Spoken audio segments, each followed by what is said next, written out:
जय हिंद साथियों, बिहार डीएलएड की परीक्षा में 5 जून और 6 जून को पूछे गए प्रश्नों को कवर करेंगे और साथ ही दोस्तों इम्पोर्टेंट प्रश्नों को भी कवर करेंगे जो कि आने वाले शिफ्टों में यहां से 100% प्रश्न पूछे जाने की संभावना है। तो अगर आपका कल या फिर परसों एग्जाम है तो ये वीडियो आप लोगों के लिए बहुत ही महत्वपूर्ण होगा, इसलिए आप लोग सभी प्रश्नों का अच्छे तरीके से रिवीजन कर लें। तो देखिए, बिहार डीएलएड में प्रश्न पूछा गया था, यंग इंडिया पत्रिका का संपादन किसने किया? तो इसका सही आंसर है महात्मा गांधी जी ने।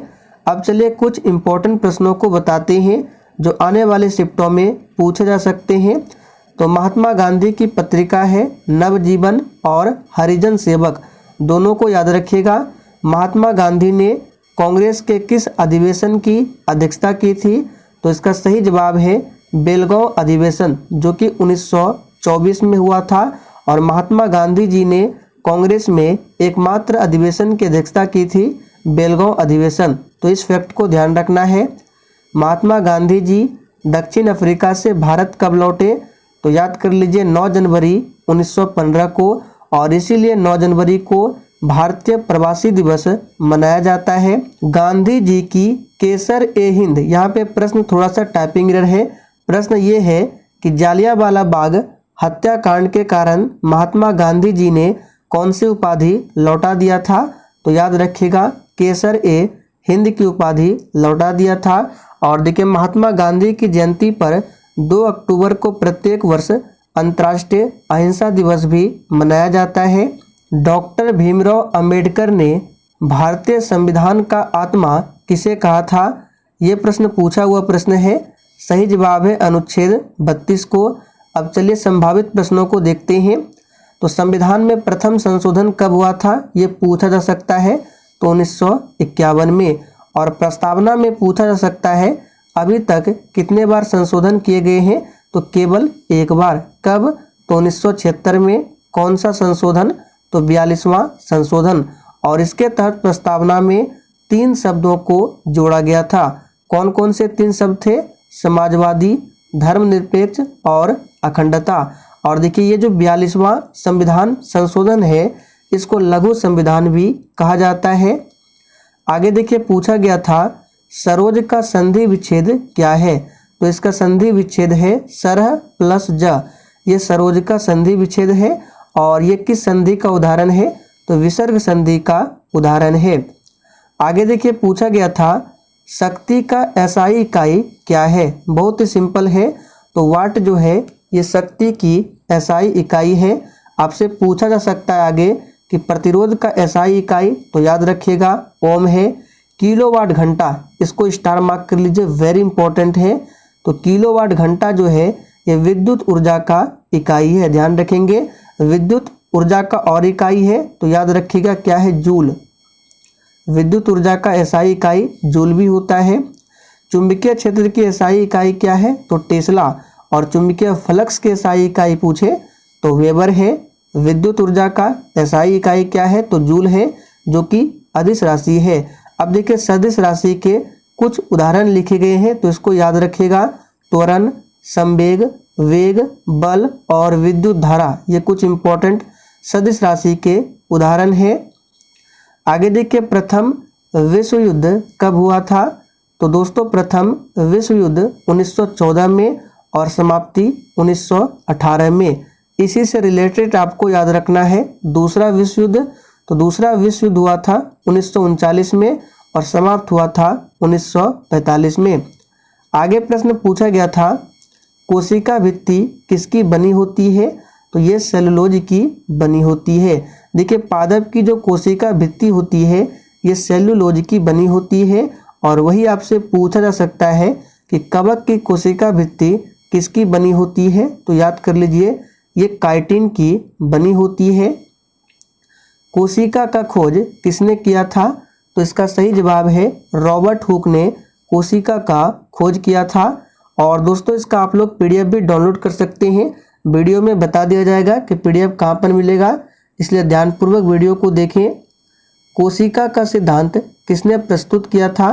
तो देखिए, खोज किया था रॉबर्ट हुक ने और सिद्धांत दिया था स्लाइडेन तथा स्वान ने। कोशिका का अध्ययन क्या कहलाता है? तो साइटोलॉजी। साइटोलॉजी के अंतर्गत कोशिका का अध्ययन किया जाता है। जालियांवाला बाग हत्याकांड के बाद किस कमेटी का गठन किया गया? ये प्रश्न पूछा हुआ है। तो हंटर कमीशन का। जालियांवाला बाग हत्याकांड कब होता है? तो 13 अप्रैल 1919 को। किसके शासनकाल में? तो लॉर्ड चेम्सफोर्ड के शासनकाल में। और दोस्तों फिर से बता देते हैं, अगर आपका कल या फिर परसों किसी भी शिफ्ट में एग्जाम है तो पूरा वीडियो को ध्यानपूर्वक देख लीजिए। जितने भी प्रश्न आपको बताए गए एक्स्ट्रा फैक्ट में अच्छे तरीके से रिवीजन कर लीजिए। कांग्रेस का प्रथम विभाजन किस वर्ष हुआ था? तो सूरत विभाजन यानी कि सूरत अधिवेशन में हुआ था 1907 में। और सूरत अधिवेशन की अध्यक्षता आपसे पूछा जा सकता है तो किसने किया था? रास बिहारी बोस ने। और कांग्रेस का जो विभाजन हुआ था फिर ये एकजुट कब हुए थे? तो याद रखिएगा 1916 का जो अधिवेशन होता है उसमें कांग्रेस के गरम दल और नरम दल फिर से एक हो गए थे। कौन सा अधिवेशन था? तो 1916 का अधिवेशन। अब देखिए भारतीय राष्ट्रीय कांग्रेस, इससे संबंधित प्रश्न बन सकता है कि इसकी स्थापना कब होती है, तो इसको भी याद कर लीजिए। 28 दिसंबर 1885 को। किसके शासनकाल में? लॉर्ड डफरिन के शासनकाल में। किसने किया था? A.O. ह्यूम ने। प्रथम अध्यक्ष कौन बने थे? W.C. बनर्जी। प्रथम अधिवेशन कब हुआ था भारतीय राष्ट्रीय कांग्रेस का? तो 1885 में ही हुआ था। कहाँ पर? बम्बई में, जिसकी अध्यक्षता किया था W.C. बनर्जी। प्रथम मुस्लिम अध्यक्ष पूछे तो बदरुद्दीन तैयब जी। प्रथम महिला अध्यक्ष पूछे तो एनी बेसेंट। लेकिन प्रथम भारतीय महिला अध्यक्ष पूछे तो सरोजनी नायडू। और महात्मा गांधी ने कांग्रेस के किस अधिवेशन की अध्यक्षता की? तो 1924 का जो बेलगांव अधिवेशन हुआ था इसी की अध्यक्षता किया था। कांग्रेस के किस अधिवेशन में पूर्ण स्वराज का मांग रखा गया था?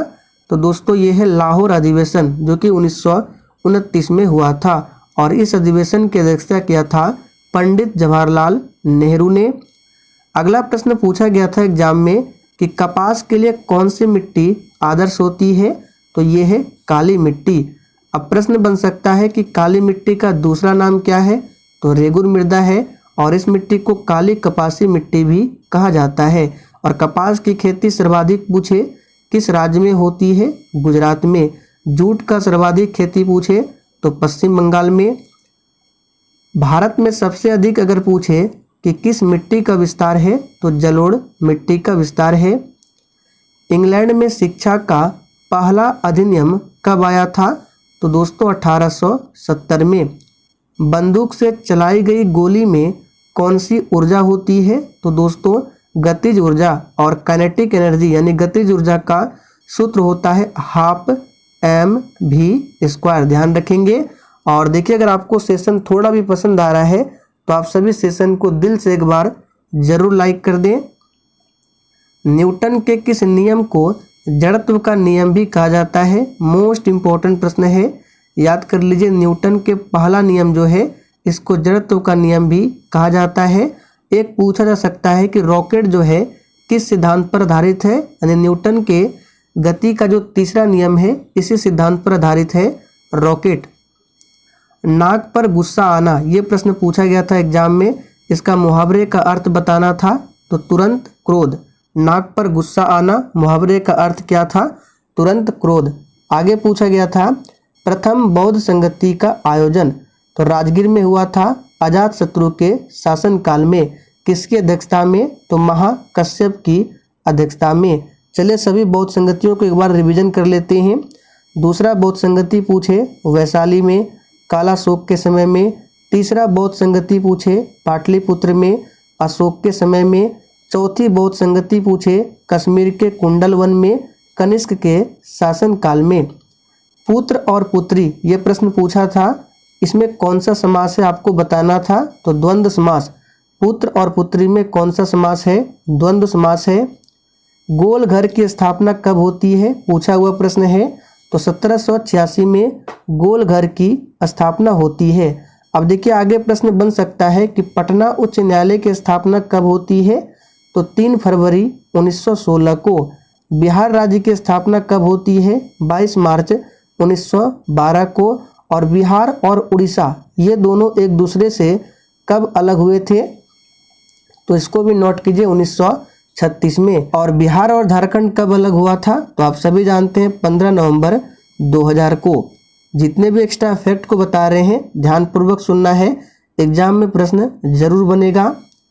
जनसंख्या दिवस कब मनाया जाता है? पूछा हुआ प्रश्न है 11 जुलाई। जहां पर ये रेड स्टार लगा हुआ है ये सभी प्रश्न पूछा हुआ प्रश्न है, और जितने भी ये ग्रीन और ब्लैक है ये एक्स्ट्रा फैक्ट बता रहे हैं आपको। आगे देखिए, क्षेत्रफल की दृष्टि से भारत का सबसे बड़ा राज्य, तो ये राजस्थान है। और जनसंख्या की दृष्टि से पूछे तो ये उत्तर प्रदेश है। जनसंख्या में सबसे छोटा सिक्किम है और क्षेत्रफल में सबसे छोटा गोवा है।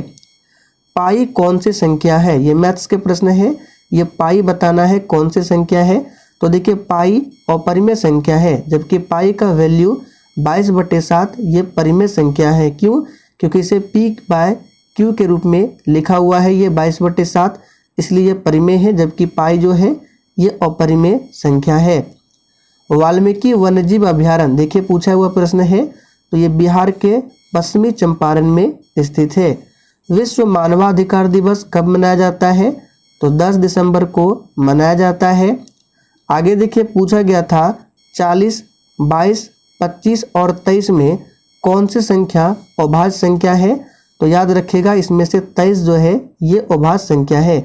चलिए, भाज्य और अभाज्य में थोड़ा सा आपको अंतर बता देते हैं।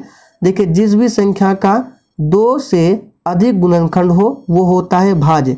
चलिए, जैसे यहाँ पे लिखते हैं 4, तो आप लोग बताइए 4 जो है ये किस किस से भाग लगेगा 4 में? तो 1 से लगेगा, 2 से लगेगा और 4 से लगेगा। यानी देखिए इसके 3 गुणनखंड हो गए। अभी 3 की बात करें तो 3 में देखिए 1 से भाग लगेगा और केवल 3 से, और किसी से भी नहीं। तो 3 का केवल 2 गुणनखंड है, इसलिए ये अभाज्य है, और 4 भाज्य है। क्यों? क्योंकि इसका 2 से अधिक गुणनखंड है। पाक जल संधि किन 2 देशों को अलग करती है? तो दोस्तों, भारत और श्रीलंका को। पृथ्वी में कौन सा तत्व सर्वाधिक मात्रा में पाया जाता है? तो ये है ऑक्सीजन। और ब्रह्मांड में पूछे सर्वाधिक मात्रा में तो याद रखिएगा हाइड्रोजन। वायुमंडल में सबसे अधिक कौन सी गैस पाई जाती है? तो नाइट्रोजन लगभग 78%। ऑक्सीजन की बात करें तो ये 21% और carbon dioxide 0.03%। Doctor CV Raman को किस विषय में नोबेल पुरस्कार मिला था? भौतिकी के क्षेत्र में। चलिए, आप लोग कमेंट करके बताइए डॉक्टर सीवी रमन को नोबेल पुरस्कार कब दिया गया? काफ़ी ज़्यादा इम्पोर्टेंट प्रश्न है। और नोबेल पुरस्कार में आपको एक याद रखना है, 1913 का नोबेल पुरस्कार ये किसे दिया गया? तो ये दिया गया है रविंद्रनाथ टैगोर को। किस क्षेत्र में? साहित्य के क्षेत्र में। किसके लिए? तो गीतांजलि पुस्तक के लिए। डेविस कप किस खेल से संबंधित है? तो दोस्तों, ये लॉन टेनिस से संबंधित है। राष्ट्रीय युवा दिवस आप लोग कमेंट करके बताइए ये कब मनाया जाता है और ये किस व्यक्ति के नाम पर मनाया जाता है? तो स्वामी विवेकानंद। तो दोस्तों, ये प्रश्न थे जो कि बिहार डीएलएड में 5 जून और 6 जून को पूछा गया था। और जितने भी हमने आपको एक्स्ट्रा फैक्ट को बताया है सभी को अच्छे तरीके से रिवीजन कर लीजिए, चाहे आपका किसी भी शिफ्ट में कल या परसों एग्जाम हो। और देखिए, इसका पीडीएफ आपको टेलीग्राम पर मिल जाएगा। टेलीग्राम का लिंक इसी वीडियो के नीचे डिस्क्रिप्शन बॉक्स में दिया गया है। तो चलिए, आज के लिए इतना ही। तब तक के लिए जय हिंद,